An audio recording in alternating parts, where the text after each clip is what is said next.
Daily Bible reading, May 22, 2025. First reading, Luke chapter 23 verse 1 through 25. Then the whole multitude of them arose and led him to Pilate.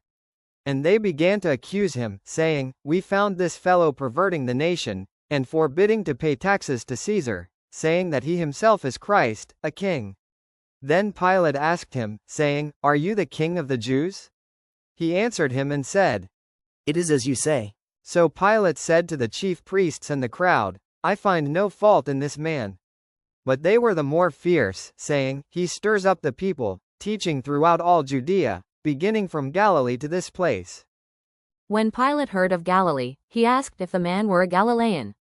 And as soon as he knew that he belonged to Herod's jurisdiction, he sent him to Herod, who was also in Jerusalem at that time. Now when Herod saw Jesus, he was exceedingly glad, for he had desired for a long time to see him, because he had heard many things about him, and he hoped to see some miracle done by him. Then he questioned him with many words, but he answered him nothing. And the chief priests and scribes stood and vehemently accused him. Then Herod, with his men of war, treated him with contempt and mocked him, arrayed him in a gorgeous robe, and sent him back to Pilate.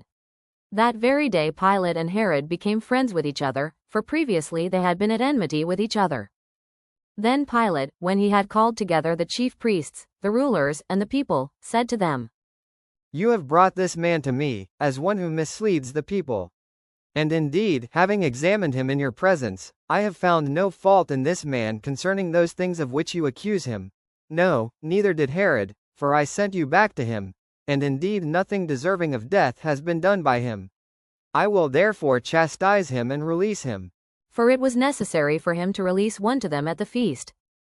And they all cried out at once, saying, Away with this man, and release to us Barabbas, who had been thrown into prison for a certain rebellion made in the city, and for murder. Pilate, therefore, wishing to release Jesus, again called out to them. But they shouted, saying, Crucify him, crucify him. Then he said to them the third time, Why, what evil has he done? I have found no reason for death in him. I will therefore chastise him and let him go. But they were insistent, demanding with loud voices that he be crucified. And the voices of these men and of the chief priests prevailed. So Pilate gave sentence that it should be as they requested. And he released to them the one they requested, who for rebellion and murder had been thrown into prison, but he delivered Jesus to their will. Second reading, Genesis chapter 41. Then it came to pass, at the end of 2 full years, that Pharaoh had a dream, and behold, he stood by the river. Suddenly there came up out of the river 7 cows, fine-looking and fat, and they fed in the meadow. Then behold, 7 other cows came up after them out of the river, ugly and gaunt, and stood by the other cows on the bank of the river. And the ugly and gaunt cows ate up the 7 fine-looking and fat cows. So Pharaoh awoke, he slept and dreamed a second time, and suddenly 7 heads of grain came up on one stalk, plump and good. Then behold, 7 thin heads, blighted by the east wind, sprang up after them. And the 7 thin heads devoured the 7 plump and full heads. So Pharaoh awoke, and indeed, it was a dream. Now it came to pass in the morning that his spirit was troubled, and he sent and called for all the magicians of Egypt and all its wise men. And Pharaoh told them his dreams, but there was no one who could interpret them for Pharaoh. Then the chief butler spoke to Pharaoh, saying, I remember my faults this day. When Pharaoh was angry with his servants, and put me in custody in the house of the captain of the guard, both me and the chief baker, we each had a dream in one night, he and I each of us dreamed according to the interpretation of his own dream. Now there was a young Hebrew man with us there, a servant of the captain of the guard. And we told him, and he interpreted our dreams for us. To each man he interpreted according to his own dream. And it came to pass, just as he interpreted for us, so it happened. He restored me to my office, and he hanged him. Then Pharaoh sent and called Joseph, and they brought him quickly out of the dungeon, and he shaved, changed his clothing, and came to Pharaoh. And Pharaoh said to Joseph, I have had a dream, and there is no one who can interpret it. But I have heard it said of you that you can understand a dream, to interpret it. So Joseph answered Pharaoh, saying, It is not in me. God will give Pharaoh an answer of peace. Then Pharaoh said to Joseph, Behold, in my dream I stood on the bank of the river. Suddenly 7 cows came up out of the river, fine-looking and fat, and they fed in the meadow. Then behold, 7 other cows came up after them, poor and very ugly and gaunt, such ugliness as I have never seen in all the land of Egypt.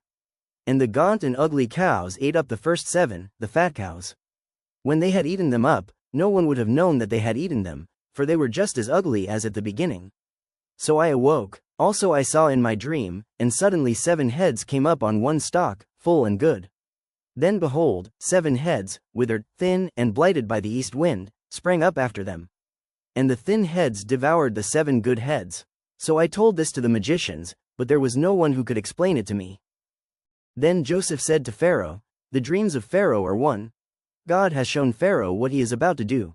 The 7 good cows are 7 years, and the 7 good heads are 7 years, the dreams are one. And the 7 thin and ugly cows which came up after them are 7 years, and the 7 empty heads blighted by the east wind are 7 years of famine. This is the thing which I have spoken to Pharaoh. God has shown Pharaoh what he is about to do. Indeed 7 years of great plenty will come throughout all the land of Egypt, but after them 7 years of famine will arise, and all the plenty will be forgotten in the land of Egypt, and the famine will deplete the land. So the plenty will not be known in the land because of the famine following, for it will be very severe." And the dream was repeated to Pharaoh twice because the thing is established by God, and God will shortly bring it to pass. Now therefore, let Pharaoh select a discerning and wise man, and set him over the land of Egypt. Let Pharaoh do this, and let him appoint officers over the land, to collect 1/5 of the produce of the land of Egypt in the 7 plentiful years.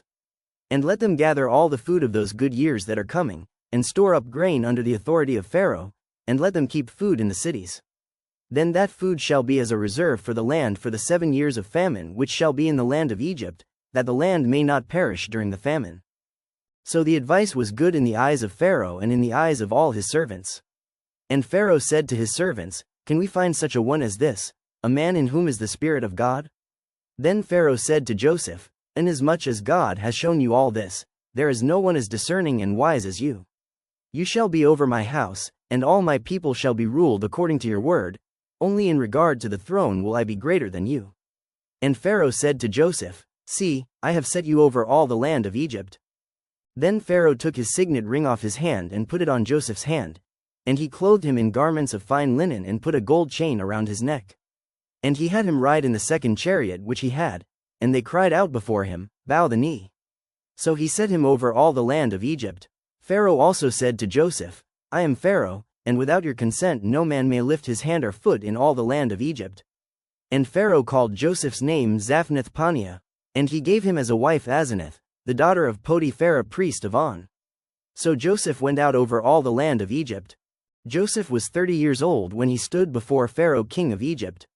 And Joseph went out from the presence of Pharaoh, and went throughout all the land of Egypt. Now in the 7 plentiful years the ground brought forth abundantly. So he gathered up all the food of the 7 years which were in the land of Egypt, and laid up the food in the cities. He laid up in every city the food of the fields which surrounded them. Joseph gathered very much grain, as the sand of the sea, until he stopped counting, for it was immeasurable. And to Joseph were born 2 sons before the years of famine came, whom Asenath, the daughter of Potiphera priest of On, bore to him. Joseph called the name of the firstborn Manasseh, "For God has made me forget all my toil and all my father's house." And the name of the second he called Ephraim, "For God has caused me to be fruitful in the land of my affliction." Then the 7 years of plenty which were in the land of Egypt ended, and the 7 years of famine began to come, as Joseph had said. The famine was in all lands, but in all the land of Egypt there was bread. So when all the land of Egypt was famished, the people cried to Pharaoh for bread. Then Pharaoh said to all the Egyptians, "Go to Joseph, whatever he says to you, do." The famine was over all the face of the earth, and Joseph opened all the storehouses and sold to the Egyptians. And the famine became severe in the land of Egypt. So all countries came to Joseph in Egypt to buy grain, because the famine was severe in all lands. Third reading, Psalm chapter 32. Blessed is he whose transgression is forgiven, whose sin is covered. Blessed is the man to whom the Lord does not impute iniquity, and in whose spirit there is no deceit. When I kept silent, my bones grew old, through my groaning all the day long. For day and night your hand was heavy upon me, my vitality was turned into the drought of summer. Selah, I acknowledge my sin to you, and my iniquity I have not hidden. I said, I will confess my transgressions to the Lord, and you forgave the iniquity of my sin. Selah. For this cause everyone who is godly shall pray to you. In a time when you may be found, surely in a flood of great waters. They shall not come near him. You are my hiding place. You shall preserve me from trouble. You shall surround me with songs of deliverance. Selah. Thank you for joining me. God bless.